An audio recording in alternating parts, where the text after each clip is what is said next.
Assalamu alaikum wa rahmatullahi wa barakatuh. May the peace and blessings of Allah be upon you all. I'm Abdullah Oduro and welcome back. When we talk about zakat, we hear zakat more in the month of Ramadan. And as you know, Ramadan is a pillar of Islam.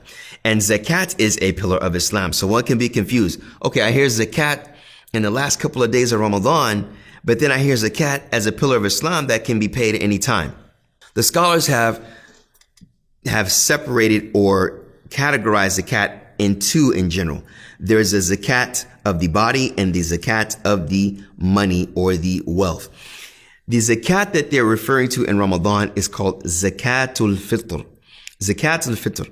That is the zakat that is given at the end of Ramadan and is given to the poor people. Roughly, it is, generally here in America, it is $8 to $10.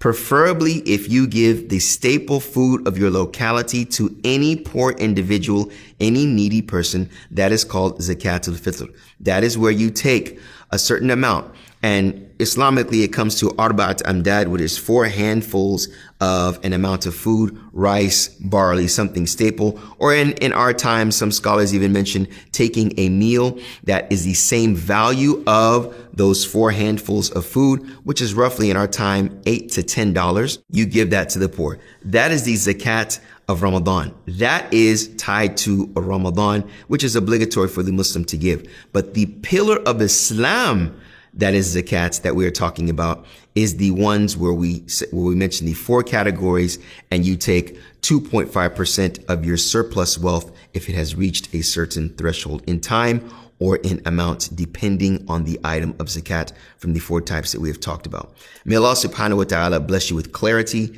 and make you of those upon this clarity work in conjunction with your organizations and always consult your heart to do that what's right. Assalamu alaikum wa rahmatullahi wa barakatuh. Thank you.